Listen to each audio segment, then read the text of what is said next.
Salut messieurs, mesdames, personnes non binaires. Voilà, aujourd'hui on va traiter d'un sujet qui se rapproche du précédent contenu là, sur le théâtre de l'illusion, mais qui va aborder en fait un autre angle, hein. On est toujours dans la série Tes masques de MJ, mais là on va parler aussi un petit peu de PJ. Donc voilà, le sujet, donc qu'est-ce que Pellario, pourquoi il faut mentir à ta table? Je repense à la vidéo d'Alan Moore qui s'appelle Deceive Your Readers, enfin, euh, qui est grosso modo trompe ton lectorat quoi. Cette vidéo en fait elle implique de manipuler le lectorat afin d'obtenir de l'engagement et de l'émotion.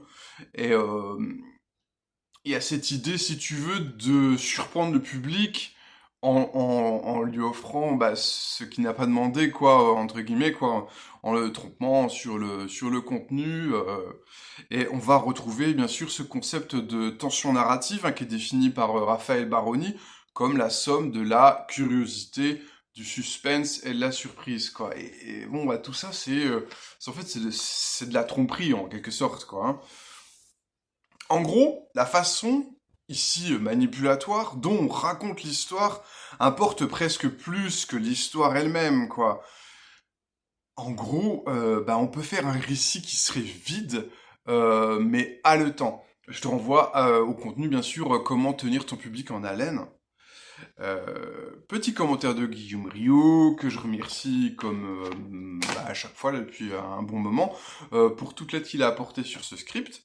Donc Guillaume Rio nous dit l'exemple typique là, d'un récit vide mais haletant, eh bien c'est l'emploi du MacGuffin, notamment qui a été utilisé par Hitchcock. Donc en fait, on va accorder un intérêt majeur à quelque chose qui sera jamais vraiment explicité, le fameux MacGuffin. Ça peut être un dossier top secret, des microfilms, une lettre compromettante, quoi. Le contenu, en fait, du MacGuffin ne sera jamais dévoilé, mais le fait de montrer que des gens s'y intéressent, de dire que, répéter que c'est important, eh bien, ça suffit à créer de l'intérêt, et ça dispense de longues justifications. Chacun va projeter, en fait, dans le MacGuffin ce qu'il veut. Ce sera peut-être même d'ailleurs plus efficace en termes d'émotion que si justement on explique, on dévoile en quoi consiste le MacGuffin, quoi. Parce que là, on risque l'effet pétard mouillé. Alors, le problème, c'est que, avec tout ce genre de conseils, est-ce qu'on développerait pas un petit peu une culture de la manipulation?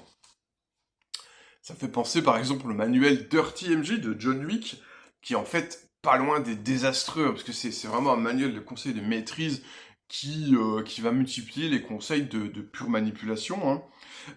Je te renverrai un podcast de Radio Rollist, en fait, qui justement fait la critique de Dirty MJ. Alors Guillaume Rio a un petit commentaire là-dessus. Euh, pour lui, c'est vrai que Dirty MJ a des défauts, mais ça a aussi quand même le mérite de mettre l'accent sur la proposition d'expériences singulières aux joueuses, quoi. Par exemple, dans l'épisode 2, chapitre 2, eh bien, le MJ va pousser les PJ au désespoir et au bord du renoncement. L'idée, c'est de, entre guillemets, faire un maximum pour que les PJ fassent volte-face ou soient vraiment au point de faire volte-face, les amener dans des émotions intenses, quoi, hein. Ce qui est intéressant, c'est un peu dans Dirty MJ, d'après Guillaume, c'est la volonté de jouer les joueuses, quoi. C'est-à-dire que on va tordre la fiction. Je renvoie au théâtre de l'illusion, c'est-à-dire de tordre la fiction pour aboutir à des effets précis. On va tordre la fiction parce que nous, ce qu'on vise, c'est l'émotion des joueuses. Donc, on tord la fiction pour provoquer des réactions vers les joueuses et surtout, on va jouer avec la psychologie des joueuses pour les pousser à réagir, pour les pousser à se dépasser. Alors, quand même sur le concept de manipulation négative, de culture de la manipulation, je te renvoie sur mes deux premiers articles sur la manipulation où j'évoque quand même tous les moments où ça va trop loin en fait, entre guillemets, en mode bien sûr il y a le fameux syndrome qui est décrit par Frédéric Sintès comme le haha je vous ai bien eu quoi. Cette idée en fait si en tant que MJ, par exemple, tu manipules ta table juste pour pouvoir dire haha, je vous ai bien eu, pour dire ah, j'ai été plus intelligent que vous, euh, déjà là, on est dans la manipulation négative, quoi. C'est-à-dire que finalement, on n'est pas là pour provoquer des émotions intenses, pour pour surprendre les gens, on est là pour les duper, quoi. Et ça paraît d'autant plus déraisonnable que bah, le jeu de rôle, c'est quand même asymétrique, il y a quand même beaucoup de pouvoir dans les mains de MJ, donc oui, bah si je veux duper ma table, je vais y arriver. Et tu verras que nous, là, ce qu'on va chercher dans Pourquoi il faut mentir à ta table, c'est quelque chose de beaucoup plus sur le fil qui va donner une chance aux joueuses. Et l'idée, c'est que on veut des émotions intenses. Ces émotions, elles peuvent être négatives, la peur, l'angoisse, la frustration, la colère. Quand on découvre qu'on met, comment dire, euh, ces émotions négatives vont surtout concerner les personnages. Et l'idée, c'est que les joueuses n'aient que la version tamponnée, la version agréable. Si en fait ce sont les joueuses qui sont vraiment angoissées, enfin extrêmement angoissées, extrêmement en colère, extrêmement frustrées, euh, extrêmement perdues, bah là c'est sans doute le signe qu'on est allé trop loin, bien sûr. Donc, mais voilà, donc l'idée c'est qu'il y a quand même une manipulation positive. Voilà, Guillaume m'a donné un petit exemple. Moi j'ai écrit tout un article hein, sur le sujet, donc qui s'appelle Manipulation positive, point d'interrogation. Cette manipulation positive, moi qui est sujet de ce contenu, du côté MJ comme PJ, bah, ça relève de plusieurs points, notamment de l'utilisation des règles comme langage pour façonner une réalité, pour provoquer des situations intéressantes. Bon bah ça c'est tout le discours autour du tas de l'illusion qu'on a évoqué dans le précédent contenu, notamment je te rappelle un exemple de partie que j'avais cité dans le précédent contenu où je jouais avec le PBTA inspiré de la BD Les légendes de la garde et je voulais que les PJ aillent en fait à la rescousse d'une famille partie récolter en pleine tempête, mais je voulais que ce soit pré-shot pour que on puisse voilà, pour qu'on puisse se dire ah ouais, en fait on aurait pu peut-être anticiper, empêcher ça et tout, mais il y avait quelques signaux faibles et on ne les a pas vus. Et pour ça, je leur ai présenté la famille en avance, qui lâchait un peu son idée folle de partir récolter, alors que clairement le climat est en train de se dégrader. Donc elle lâche un peu son idée entre les dents, tu vois. Évidemment, la famille ne dit pas direct, ouais bah c'est bon, on y va, qu'importe les risques. Ils se disent, ah, franchement, là, nos greniers sont un peu vides, on serait bien tenté de récolter et tout. Enfin voilà, c'est... Et je leur ai mis dans les pattes, voilà, donc une faction comploteuse qui les a poussés à passer la nuit à la taverne pour que la famille leur fausse compagnie pendant cette nuit. Et donc pour ça, bah, mes PNJ ont pas mal bluffé. J'ai aussi un peu fait des échecs forcés, c'est-à-dire que j'aurais fait faire des jets de dés, bah, jusqu'à avoir des échecs et qu'ils soient obligés de passer la nuit à la taverne, quoi. Enfin, c'était presque d'échecs forcés, quoi. C'était pas loin, quoi. En fait... Et en même temps, j'ai semé des petites pistes. C'était une espèce de jeu de petits poussets, de jeu sur le fil, quoi.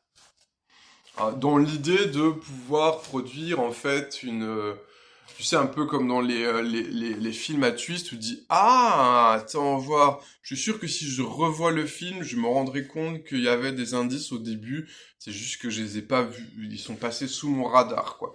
Donc, cette idée de... Il y a vraiment une idée de mettre des indices sous le radar, mais les mettre quand même, de mettre des signaux faibles.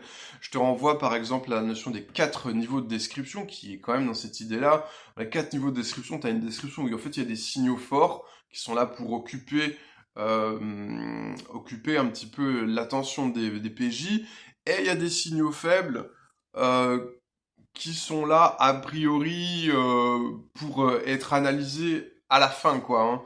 Hein. Parce que au moment où les signaux faibles sont émis, on a trop à faire pour vraiment s'en occuper, quoi. Mais alors après, ça implique, et ce que je dis, c'est peut-être valable pour tout le reste du contenu. Si on est, voilà, dans ce jeu basé sur le bluff, eh bien, ça implique que des fois, je sais pas, je dirais une fois sur trois, une fois sur quatre, euh, ça implique d'accepter eh bien, que les PJ découvrent le poteau rose bien plus tôt que ce que tu voulais, et c'est très bien en fait. Donc il faut toujours avoir une solution de rechange, c'est effectivement voilà. Donc bah tu sais, c'est l'avantage d'avoir des techniques d'impro. Enfin, je veux pas te refaire et tout, mais voilà si ou d'avoir, enfin, soit avoir de l'impro, soit avoir des petits bouts de scène, des petites péripéties de secours. Si ton twist principal, en fait, se fait dévoyer rapidement, eh bien, c'est pas grave, on continue à jouer, et comme ça, ta table a quand même le sentiment que le jeu était fair, tu vois, entre guillemets, quoi. Ça envoie toujours à la notion de position bienveillante, quoi. J'essaye de t'arnaquer, mais je te donne des pistes. Parce que si je te donne aucune piste, eh ben on est dans la manipulation négative et c'est pas forcément cool, quoi. Donc il y a cet équilibre comme ça, je dirais que voilà, dire que la table a 25%, doit avoir 25% de chance de découvrir le poteau rose. Toujours dans cette veine, là, comme ça, de la manipulation positive, du mensonge vertueux, eh bien, on a le jeu à secret, bien sûr, c'est une forme de jeu qui est sollicité par beaucoup de tables, quoi. C'est pour te dire que mentir, cacher des informations, c'est pas forcément red flag. C'est une composante, voilà, enfin, le jeu d'enquête, ainsi de suite. Il y a plein de façons de jouer où on attend effectivement, enfin, c'est tout à fait dans le contrat que MJ mente un petit peu à la table, quoi. Donc, faut savoir que le jeu à secret, bon, on a souvent l'idée que c'est MJ qui cache des infos au PJ, mais ça peut être aussi à l'inverse, PJ qui cache des infos à MJ. Par exemple, dans mon jeu Arbre, en fait, les feuilles de personnages sont couverts de post-it face cachée avec des informations sur les persos qu'ont créé en fait les joueurs. Et MJ au début ne connaît presque rien donc sur ces PJ. Et au fur et à mesure, les joueurs vont dévoiler leurs post-it à MJ. Dire, ah oui mais en fait mon personnage il a ça dans son équipement, en fait mon personnage il a ça comme passé, tac tac tac. Ah, le MJ il se prend comme ça des révélations. C'était de la révélation inversée qui peut être très cool. Voilà, sinon, bah, évidemment, les personnages peuvent aussi avoir des secrets entre eux, quoi. Je t'envoie à la mécanique super intéressante hein, du story deck dans Sombre, où l'idée c'est que chaque personnage a un sombre secret, mais il y a quand même au moins il y a un autre personnage du casting qui connaît le sombre... Bah, tout le monde connaît le sombre secret de quelqu'un d'autre à la table, et puis il y a cette idée que si tu révèles le sombre secret de ton camarade, si tu te révèles au bon moment, il y a vraiment une notion de momentum, c'est-à-dire au pire moment, hein, grosso modo, dans une situation de combat, voilà, une situation vraiment très très stressante. Si tu dévoiles le secret de l'autre à toute l'équipe, hein, au bon moment, tu vas avoir un petit bonus mécanique, un point d'adrénaline en l'occurrence. Donc voilà, c'est pour ça que je rappelle que ce contenu, ça parle aussi des PJ qui mentent, hein, pas uniquement de MJ. Petit commentaire de Guillaume hein, sur le sujet. Il y a d'ailleurs des degrés de secret. Euh, Par exemple, dans Hurlement, les joueuses savent qu'elles ne savent pas, quoi. Puisque on sait qu'il y a des fiches de perso, mais que c'est MJ qui les garde, qu'il y a des mécaniques, on n'y a pas accès. Enfin, dans Hurlement, c'est assez clair et net que c'est que le MJ nous cache plein de choses, que ce nous sera peut-être révélé à un moment, quoi. Mais enfin, c'est révélé que c'est caché, quoi, entre guillemets, quoi. Par contre, à l'inverse, il y a les moments où les joueuses ignorent qu'elles ne savent pas. Par exemple, certains scénarios de sombre où en fait MJ va faire des révélations sur leurs conditions en cours de partie. C'est-à-dire que tu penses qu'au début le jeu est à information ouverte et en fait tu te rends compte que MJ te cachait des choses qui va te révéler au fur et à mesure bah, on va rentrer dans le registre de ce qu'on appelle aussi le plot twist, quoi, ou le bait and switch, c'est-à-dire on fait une promesse, on dit voilà, voici les paradigmes de jeu, les paradigmes de la fiction, ainsi de suite, et puis au bout d'un moment tu te rends compte que non, tu t'es un petit peu fait balader, c'est pas exactement comme ça que ça fonctionne. Dans ce registre de la manipulation positive, on a aussi la manipulation d'aide de jeu. Par exemple, bah, dans le cadre d'un bait and switch, j'avais promis à mes joueuses une campagne de médiéval fantastique. J'avais fait des feuilles bah, typées médiéval fantastique, quoi, des feuilles de compétences, tout ça. Euh, Et puis en fait, à un moment, j'ai révélé que c'était de la SF, et du coup, finalement, j'ai sorti les vraies feuilles. Le jeu, c'était Fading Suns, donc les vraies feuilles qui ont donc une DA, tu vois, plus SF, quoi. Donc voilà, le principe de fausses feuilles de personnages, avec notamment, voilà, décoré façon made fan au début, et en fait, en vrai, le jeu est SF, donc au bout d'un moment, je te file les feuilles de perso décorées façon SF, avec des nouvelles compétences, des types astrogation, blaster, enfin, tu vois, quoi. Bon, voilà, donc toujours dans le registre de la manipulation positive, on a la tension narrative, hein, donc je te refais pas le truc, suspense, curiosité, surprise. On a ce qu'on appelle la rétention fascination, donc dans le cas du jeu à secret, du jeu d'exploration, le principe de la rétention fascination, c'est que eh ben, on est sur un contrat ludique de type bah, vous savez qu'il y a des secrets, vous savez juste pas c'est lesquels, et l'idée c'est que il y a tout un jeu de dévoiler des petits bouts, en fait, il y a un véritable acte de séduction, d'introduire une ambiance de mystère et de donner envie d'explorer, quoi.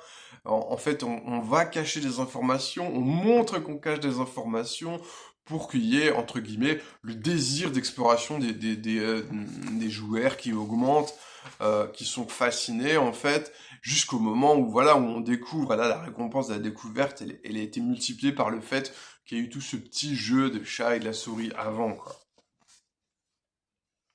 Voilà, bon bah sinon on a les fausses pistes, les fameux harengs rouges. Bon voilà, je te fais pas un détail, tu vois c'est quoi une fausse piste quoi. Bon, pour parler de fausses pistes, mais c'est valable avec toutes les techniques que je t'ai énumérées, c'est toujours à user avec une certaine modération. Je pense qu'on a tous et toutes un souvenir un peu douloureux d'une fausse piste qui a occupé le groupe pendant 3 4 heures, quoi. Et tu dis tout ça pour ça. Moi, j'avais déjà fait le conseil, mais je le refais à nouveau. Je pense il est utile. Je pense que si tu proposes une fausse piste, surtout si elle promet d'accaparer le groupe pendant un certain temps, je pense qu'il faut ça a deux conditions, je dirais. À nouveau que cette fausse piste, il y a une chance qu'elle soit défaussée rapidement. Enfin, parce que à nouveau sur j'aime bien ce pourcentage arbitraire de 25%. Faut qu'il y ait 25% de chance que il y ait un membre du groupe qui dise non, non, mais ça c'est du brouillard, on n'y va pas, c'est une fausse piste, et bien là, et qu'au bout de 5 minutes, la fausse piste soit totalement écartée.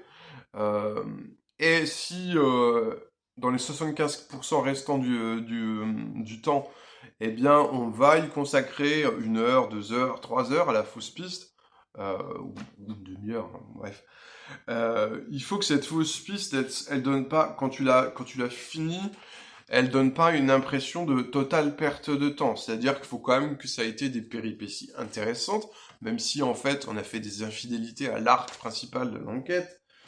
Il faut que ça ait des conséquences, c'est-à-dire que peut-être qu'on avance quand même sur l'enquête à travers la fausse piste, c'est le cas typique de voilà, on prend en filature un suspect, on finit par l'appréhender, tout ça, machin. Euh, on se rend compte que c'est pas lui le coupable, mais il nous lâche une info en fait sur le coupable, donc on avance quand même un peu. Après, on peut des fois au contraire avoir des conséquences négatives de la fausse piste, en mode bah, en fait du coup vous avez perdu du temps, du coup le tueur principal il a eu le temps de faire des dingueries pendant que j'étais sur cette fausse piste. Alors si tu fais ça, faut quand même que à nouveau, les PJ avaient l'impression que la fausse piste, ça a quand même apporté quelque chose, au moins d'un point de vue moral. C'est-à-dire que oui, on a perdu du temps, mais en même temps, on a coffré quelqu'un qui était quand même dangereux, même si c'était pas notre enquête principale. Donc, dans l'un dans l'autre, on n'a pas totalement été des branquignoles, quoi. À nouveau, cette idée de quand on joue avec du mensonge, tout ça, faut pas le faire dans l'idée de ridiculiser le groupe, parce que de toute façon, si tu veux ridiculiser les personnages, tu y arriveras toujours à nouveau du fait de l'asymétrie entre MJ et PJ, quoi.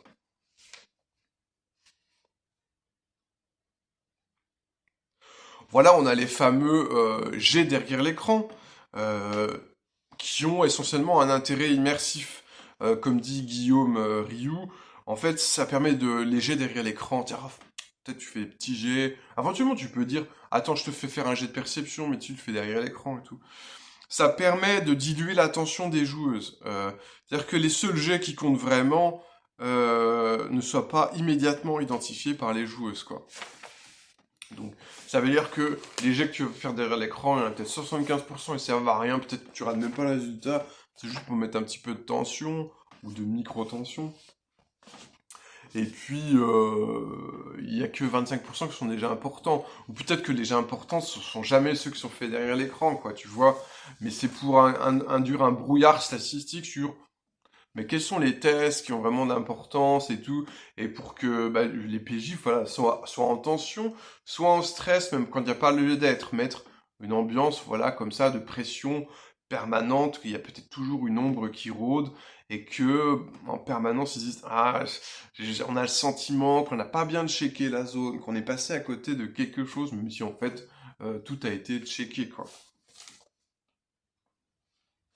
Après, on peut avoir, tu sais, t'as les fameux débats dans les jeux d'enquête, le fameux TOC bloquant, euh, toucher objet, trouver objet caché bloquant. Bon, l'idée, le classique, c'est que les indices vraiment importants, primordiaux, soient donnés quasiment gratuitement, et que, effectivement, tu peux, par exemple, avec tes jets derrière l'écran, possiblement que les joueurs passent à côté d'indices annexes. Il y a des indices annexes qui seront peut-être pas trouvés, voilà si le hasard s'en mêle, mais on devrait quand même avancer dans l'intrigue, mais peut-être avec un peu moins d'avantages, quoi. C'est-à-dire que si t'as pas remarqué que t'es pris en filature par un méchant, ça met pas le scénario en péril, mais le méchant il aura une petite longueur d'avance sur toi, il va peut-être pouvoir t'attaquer en embuscade, alors que si tu réussi le jet de dés, il y aura quand même une confrontation avec le méchant, mais il aurait pu avoir un jet d'initiative, peut-être que c'est les PJ qui auraient l'initiative et pas le PNJ. Là, comme t'as loupé le jet de perception, c'est le PNJ qui a l'initiative, quoi, en gros, quoi. Ça change les choses que à la marge, en fait, les jets derrière l'écran. Voilà, sinon j'aime bien cette idée. D'ailleurs, il y aura un contenu, je sais pas quand, mais il y aura un contenu sur les discours. Mais je te renvoie aussi au précédent contenu, faut-il jeter les dés pour du social? Moi, j'aime bien qu'il y ait des discussions, avec des mensonges bien sûr, entre PJ et PNJ, et que les deux, PJ comme PNJ, puissent mentir, ce qu'on appelle en player skills. C'est-à-dire, on va jouer à cappella, on va faire des dialogues sans lancer des dés de persuasion, de psychologie, tu vois, qui permettent en fait littéralement de dire quelle est la vérité des discours, un maximum, voilà, si on peut... moi, tu vois, si je ferais du jeu d'enquête, un peu à la Agatha Christie, où tu vas interroger des témoins, il n'y aurait pas de jet de dés pour les discussions avec les PNJ, quoi. C'est vraiment, on joue en RP théâtral, et il faut que tu essayes de deviner si le PNJ te mène en bateau. Et alors, dans l'autre sens, c'est toujours un petit peu plus compliqué, c'est-à-dire, c'est une vraie question. Est-ce qu'un PJ peut mentir à un PNJ? Dans le sens où finalement, je vais poser la question différemment. Est-ce qu'un PJ peut mentir à MJ? En vrai, c'est très compliqué parce qu'il y a une convention tacite. Ça fait un peu partie du manuel de jeu invisible. Je te renvoie au contenu sur le manuel de jeu invisible. Il y a une convention tacite en jeu de rôle qui dit que tu dois la vérité à ton MJ. C'est-à-dire, mettons, je suis PJ, je commence à essayer de baratiner un PNJ comme ça, juste en RP théâtral. Et là, le MJ souvent dire oui, mais ok, mais moi MJ, faut que tu me dises vraiment la vérité, quoi. Là, tu dis ça à ce PNJ, mais c'est quoi la vérité, quoi? Euh, Voire même, ça va plus loin en fait, c'est-à-dire que même en général, vu dans le jeu traditionnel, la narration est quand même pas très partagée, c'est-à-dire que en fait, les PJ ne détiennent aucune vérité, c'est-à-dire que tu peux pas tellement inventer que tu caches une arme ou que t'as tel passé.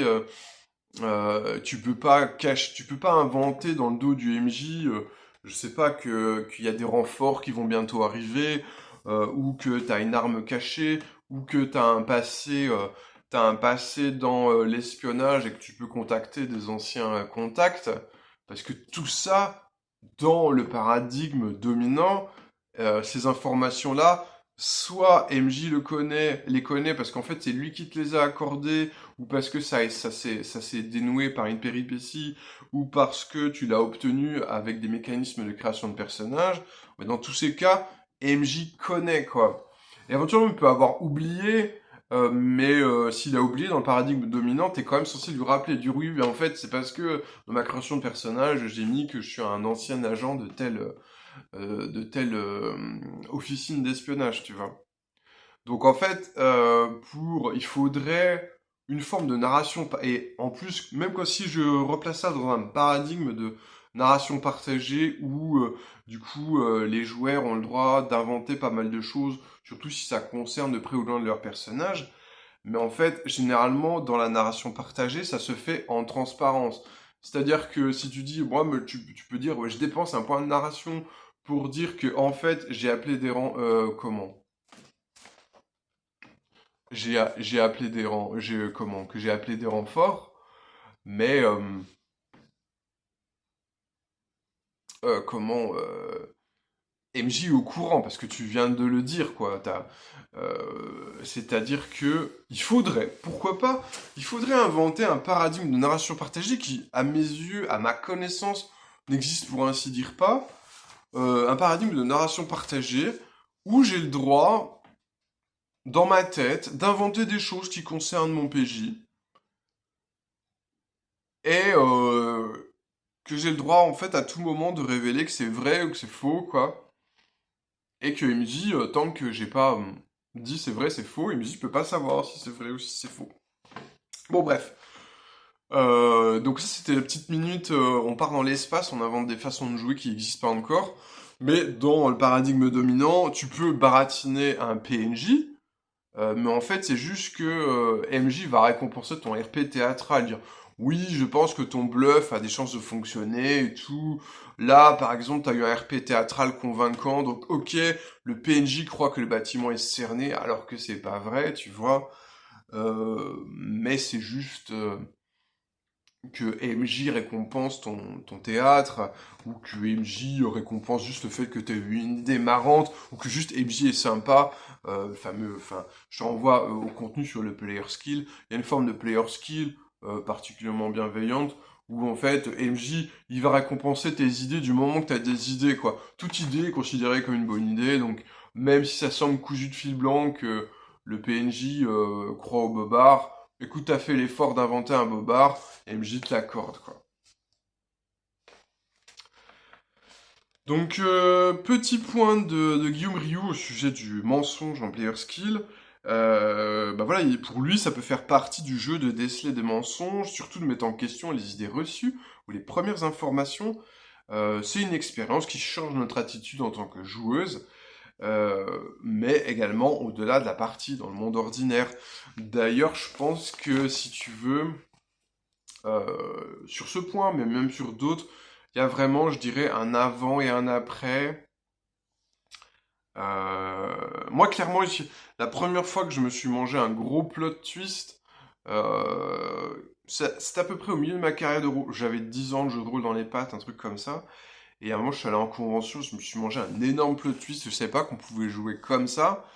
Euh, et il y a eu un avant et un après. Je me suis dit, ah ok, ce genre de mascarade absolue, ça fait partie en fait de l'éventail de ce qui est possible en jeu de rôle et tout.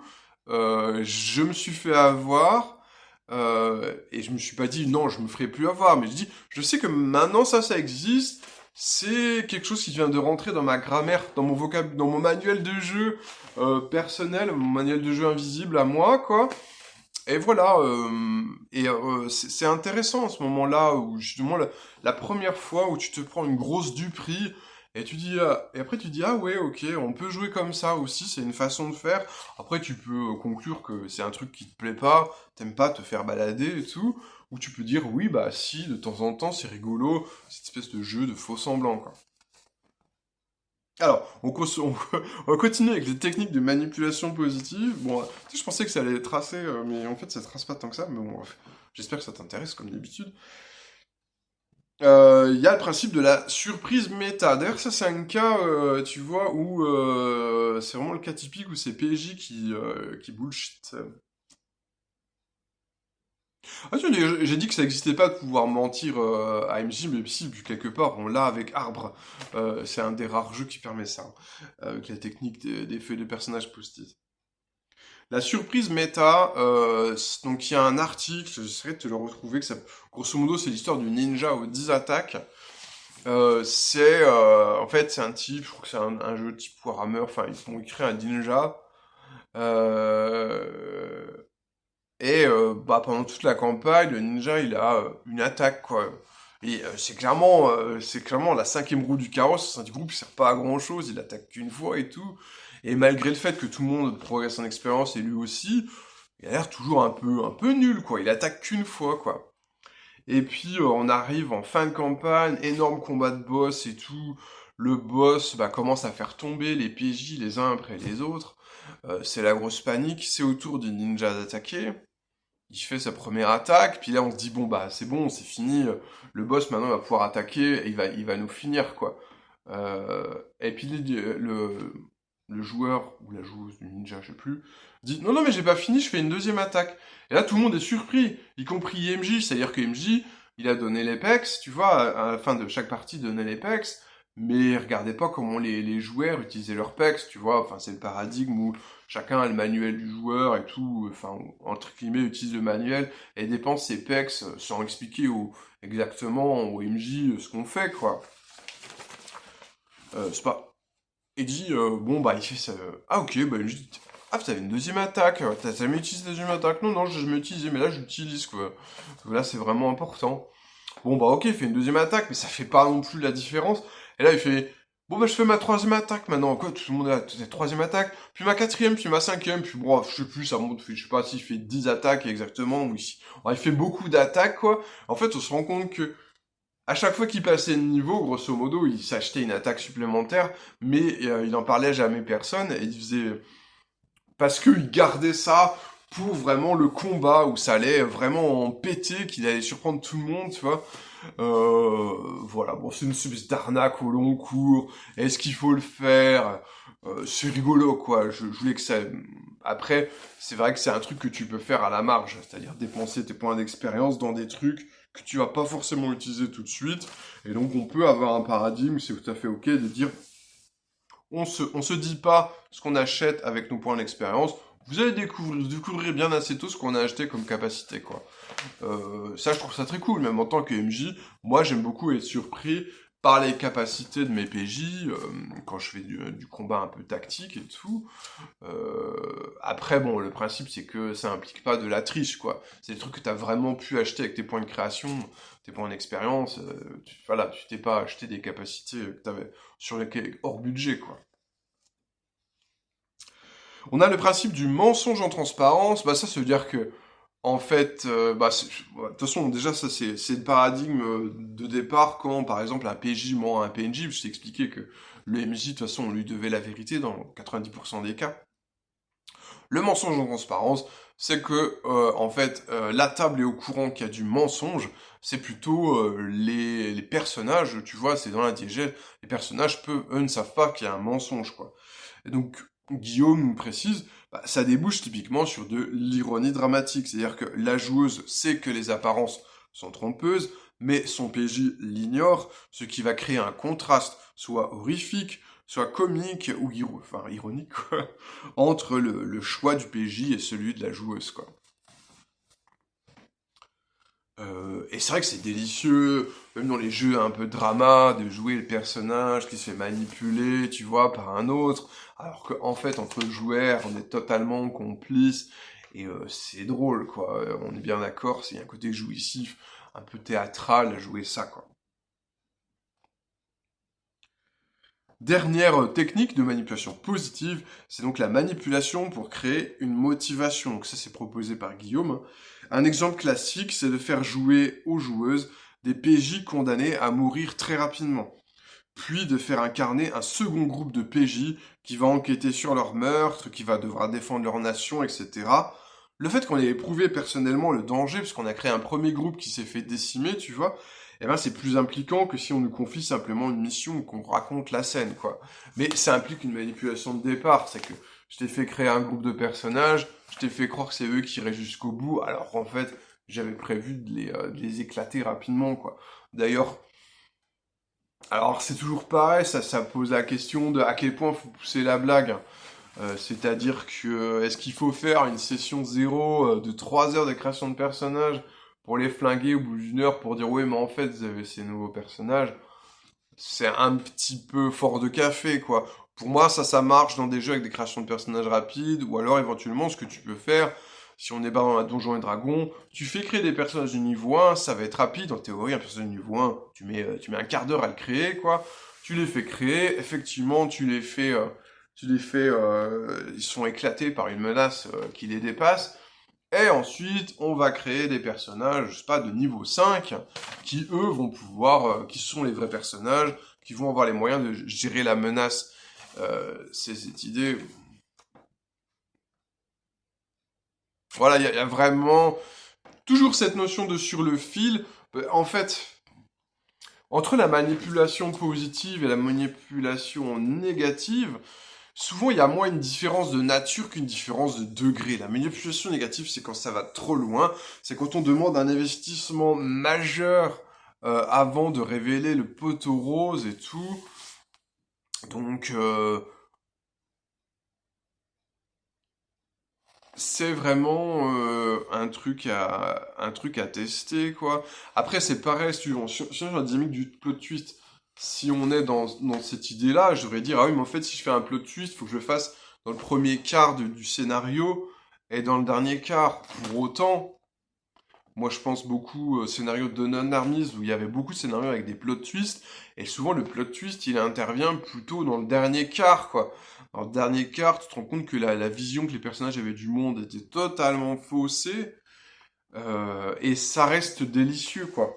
Mais par exemple, si je prends une Non Armies, la création de personnages, elle est rapide, ou généralement c'est des pré-tirés, et puis surtout, ce que tu joues avant le plot twist est intéressant, même si effectivement le plot twist t'invite à tout revoir sous un nouvel angle, c'est intéressant. Après, sur la réaction des joueurs face à un plot twist, c'est toujours difficile à évaluer, si tu veux, parce que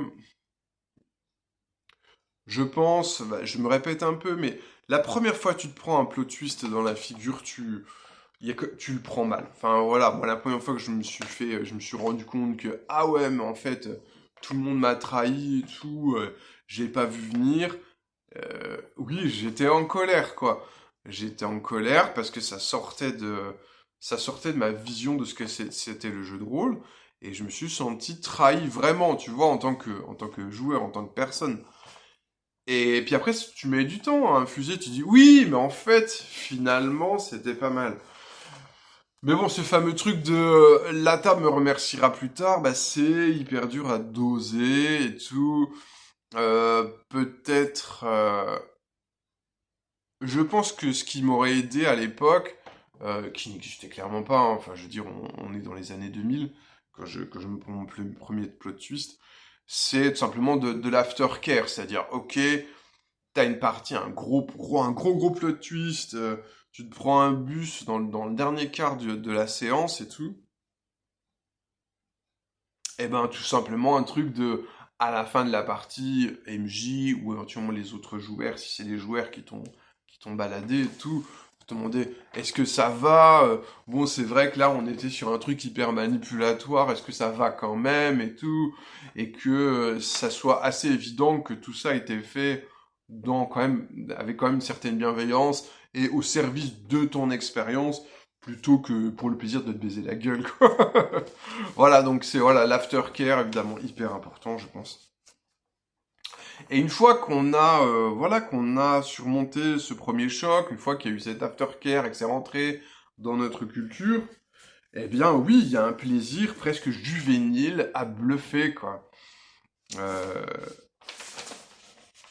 Et donc pour conclure, bah, Guillaume nous explique qu'il y a aussi voilà, des types de dissimulation. Alors il se répète un peu, mais on va quand même résumer. C'est-à-dire que soit les joueuses savent qu'il y a quelque chose à découvrir, soit les joueuses ne le savent pas. Et il y a aussi, effectivement, quand on dit mentir, il y a ce fameux mensonge par omission. C'est-à-dire, le MJ va beaucoup mentir par omission, ça arrive souvent.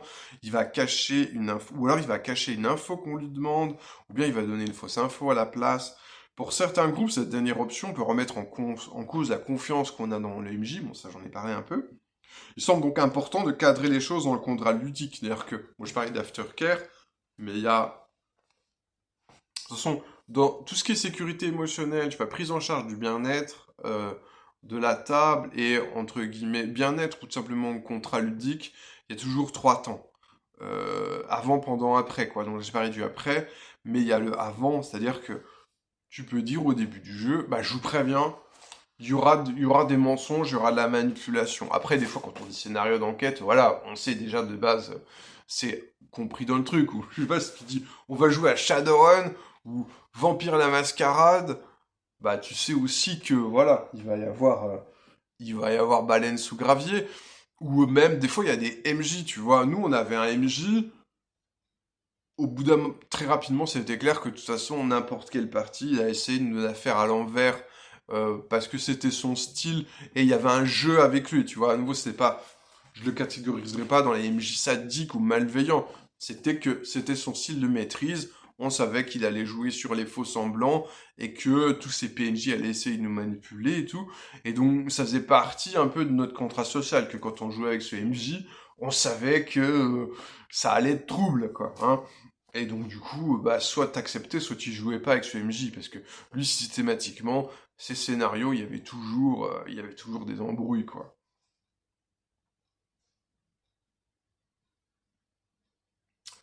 Ou on peut aussi cadrer les choses dans la fiction, hein, c'est-à-dire en présentant aux joueuses un menteur en action qu'on peut percer à jour, quoi. Ou même, tout simplement, on peut... Si c'est une ambiance un petit peu film d'espionnage et tout, peut y avoir tout un tas de PNJ qui disent tout le temps, oui, de toute façon, sachez que les choses ne sont pas ce qu'elles semblent être et tout, et donc qu'il y ait une ambiance un peu paranoïde qui se déploie, mais au moins on est prévenu, quoi. C'est-à-dire que si t'as 5 PNJ qui arrêtent pas de te répéter, ouais, de toute façon, faut vous méfier de tout le monde et tout. Alors évidemment, moi, les premières personnes dont je me méfie, c'est les PMJ qui me disent qu'on nous ment et qu'on nous manipule. C'est de eux dont je me méfie en premier lieu. Mais voilà, c'est une façon diégétique d'informer. En fait, c'est une sorte de contrat ludique, mais tu vois, intégré dans la diégèse. On parle aussi de diégétisation. Bref, donc ça, c'est intéressant. Ou encore, bah voilà, on peut donner des éléments de discordance aux joueuses pour qu'elles puissent logiquement remettre en cause ce qu'on leur dit. C'est cette fameuse notion que j'ai expliquée au préalable, de signaux faibles, signaux forts. Eh bien, si on veut être dans une... Si on veut donner des chances équitables au PJ de découvrir le poteau rose, eh bien, il faut que les signaux faibles soient pas trop faibles, quoi. Ils soient juste vraiment pas en dessous de la ligne de flottaison, juste dans la ligne de flottaison, quoi. Et donc, donner une chance aux PJ les plus perspicaces de percer à jour ces mystères, quoi. Autrement dit, pour qu'un mensonge ne frustre pas les joueuses, il ne doit pas durer indéfiniment, ou bien il doit pouvoir être éventé. Voilà, c'est la conclusion par Guillaume. Eh bien, on poursuivra la prochaine fois sur des masques de MJ avec une toute autre approche. Pour le coup, on va parler de démarrer épique tout de suite. On va parler du jeu de... finalement, on va changer de persona de MJ, c'est-à-dire les MJ en quelque sorte ont des personas, des styles, et donc on va aborder la persona épique dans le prochain contenu. Allez, ciao, à la prochaine.